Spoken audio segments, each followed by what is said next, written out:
We should have take the one goal advantage to the next game, but we have our the next game in our home, and we'll try to win that game. Both of the goals tonight, of course, coming from mistakes from Andre Onana. Given the week that he's had, how damaging is that for him?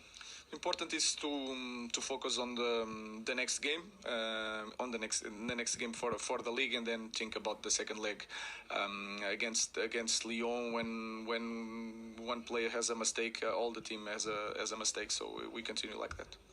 Obviously, mistakes from goalkeepers are more damaging just because of the position they play.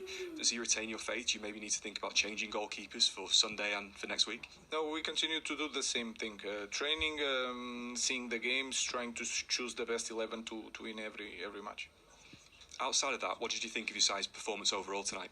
I think we did well. In the first half, we had some difficulties, especially in the beginning, to press the opponent because they play in a different way. But then, especially in the second half, we adapt to control the game. We were near the box of Lyon. So I think we did well. We can do better. Going forward, it seemed like the chance creation was maybe better tonight. Patrick Dorgu got free down the left-hand side a lot. Are we starting to see those patterns of play, the understanding of the final third that you wanted to see from the team? Yeah, we are improving game by game, but we need to be more clinical. But again, it's 2 games. This is half-time. We have to think on the next one. So how do you become more clinical? Is it something you need to do? Is it something the players need to do? It's to put the ball in the net. That's all. So we are improving. Let's continue to think like that, to work.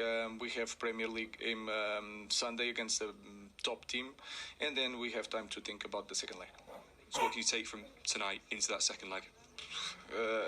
We are at the same level for the next game, so we have a game in with our fans. So we are giving all we have to go to the next stage. Thank you, Ruben. Thank you very much. On the touchline, he always looks disappointed to me. The way he's speaking there tells me he's disappointed with what he's got, and he needs better. Everyone knows he needs better if he's going to challenge and be where Manchester United want to be. I think it's all over the pitch. I think he can be quite pleased defensively. I think they look quite tight, look quite solid recently, but it's taken away that real goal threat that they should have. I think quality all around the pitch, it isn't quite there. I don't think they have control in the middle of the pitch. I don't think the forwards quality is quite there. So look, he knows he's not sure. Look, he's never going to say it, but he doesn't like this football team.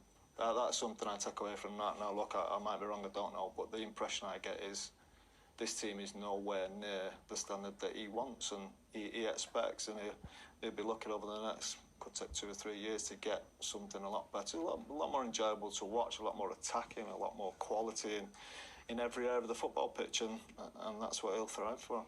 One area that let him down tonight, Karen, is the performance from the goalkeeper, Andre Onana. What did you think of his night? Well, we said it from the top of the show, we said it at half-time.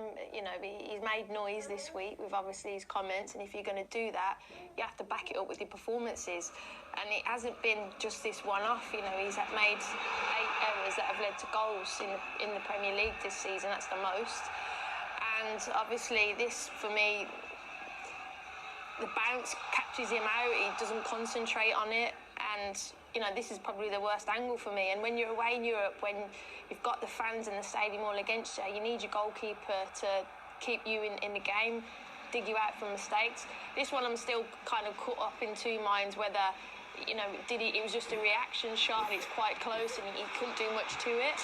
Probably will edge on that.